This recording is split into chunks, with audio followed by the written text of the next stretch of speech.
নমস্কার, আমি doctor Soumyakanti Dutta, consultant interventional cardiologist, Manipal hospital, Dhakuria. আজকে আমরা একটা অ্যাটিপিক্যাল সাবজেক্ট নিয়ে আলোচনা করব, সেটা হলো অ্যাডাল্ট ভ্যাকসিনেশন। অনেকেই মনে করেন যে ভ্যাকসিনেশন মানে খালি বাচ্চাদের জন্যই। আমরা ছোটোবেলায় ভ্যাকসিন নিয়েছি, আমাদের ভ্যাকসিন কার্ড পুরোপুরি কমপ্লিট হয়েছে, তার মানে আমাদের বয়সকালে আর কোনো ভ্যাকসিন নিতে হবে না। এটা একেবারেই ভুল। সিডিসি গাইডলাইন অনুযায়ী যদি আমরা দেখি তাহলে 17খানা ভ্যাকসিন অ্যাডাল্টদের জন্য রেকমেন্ডেড। কিন্তু কি ভ্যাকসিন জেনারেলি এবং কাদের কাদের নেওয়া উচিত সেই আলোচনার জন্যই আজকে আমরা এখানে উপস্থিত হয়েছি। এই ভ্যাকসিনেশন যদি বলি কাদের নেওয়া উচিত, প্রথমত যারা ডায়াবেটিক, যাদের হার্টের ডিজিজ রয়েছে, যাদের অ্যাঞ্জিওপ্লাস্টি বা বাইপাস সার্জারি বা পেসমেকার বা কোনো রকম কার্ডিয়াক ইন্টারভেনশন আইসিডি বা সিআরটি হয়েছে, যারা হার্ট ফেলিওরের পেশেন্ট, যাদের অ্যারিথমিয়া সংক্রান্ত ওষুধ খেতে হয়, এছাড়াও যাদের কিডনি ডিজিজ, লিভার ডিসফাংশন বা অন্য কোনো পেরিফেরাল ভাস্কুলার ডিজিজ রয়েছে, বা যারা ব্রেন স্ট্রোক থেকে সারভাইভ করেছেন, ফ্যামিলিতে ব্রেন স্ট্রোক, হার্ট অ্যাটাক বা অন্য কোনো ডেডলি ডিজিজ রয়েছে, এমনকি ক্যান্সার আক্রান্ত পেশেন্টদের ক্ষেত্রেও এই ভ্যাকসিনেশন খুবই গুরুত্বপূর্ণ। তা কি ভ্যাকসিন নেওয়া উচিত?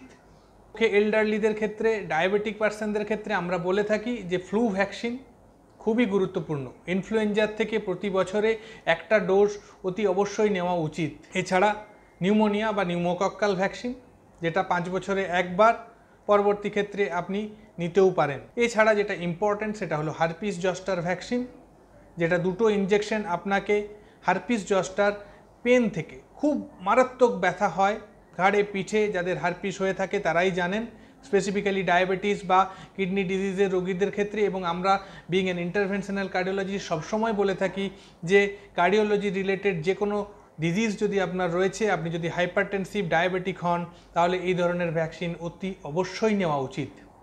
মেয়েদের ক্ষেত্রে এইচপিভি ভ্যাকসিন, এছাড়া বুস্টার ডোজ অফ টিটেনাস খুবই গুরুত্বপূর্ণ। এছাড়া হেপাটাইটিস ভ্যাকসিন, যেটা খুবই গুরুত্বপূর্ণ।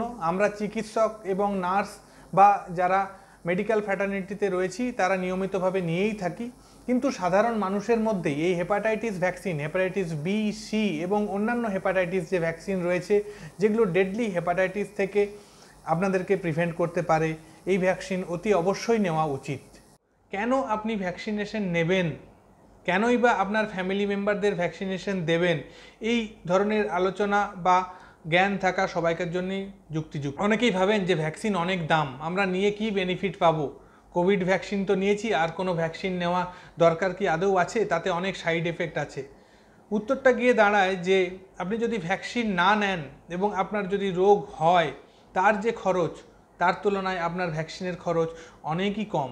এগুলো অ্যাফোর্ডেবল, একটা ন্যায্য দামে আপনি যে কোনো সেন্টার থেকে আপনি ভ্যাকসিনেশন নিতে পারেন, যেগুলো আপনাকে এই ধরনের ডেডলি ডিজিজ থেকে প্রিভেন্ট করবে। আপনার খালি বাচ্চাকে ভ্যাকসিনেশন দিলেই হবে না। আপনি যদি হাইপারটেনসিভ ডায়াবেটিক হন, আপনার যদি কোনো কার্ডিয়াক ডিজিজ রয়েছে, কার্ডিওলজিস্ট হিসাবে আমরা যেমন ওষুধ দিয়ে থাকি, ওষুধ আপনাকে ডিজিজ প্রোগ্রেশন থেকে প্রিভেন্ট করবে, কিন্তু নিউ ইনফেকশাস ডিজিজ থেকে বাঁচার জন্য ভ্যাকসিন খুবই গুরুত্বপূর্ণ। তাই জন্য আপনাদের কাছে একান্ত অনুরোধ যে নিয়মিতভাবে একজন ডাক্তারবাবুর অধীনে থেকে আপনারা সুস্থ জীবনযাপন করুন। নিজের থেকে ওষুধ কোনোভাবেই চেঞ্জ করবেন না। নিজের blood sugar, blood pressure check আপে রাখুন। তার সাথে এই ধরনের সংক্রামক ব্যাধির থেকে বাঁচার জন্য ভ্যাকসিনেশন নিয়মিতভাবে কোনো একজন ডাক্তারবাবুর অধীনে থেকে নিজেরাই বাড়িতে থেকেও নিতে পারেন। ধন্যবাদ। সুস্থ থাকুন, ভালো থাকুন। অস্ক্লেপিয়া হেলথে রয়েছেন নানা ক্ষেত্রের বিশেষজ্ঞ ডাক্তার, যারা আপনার সমস্ত চিকিৎসা ঘটিত সমস্যার সমাধান করে দেবেন অনলাইন। মাত্র কয়েকটি ক্লিকে বুক করে ফেলুন ডাক্তারের অ্যাপয়েন্টমেন্ট। ডাউনলোড করুন অস্ক্লেপিয়া হেলথ। ভালো থেকো।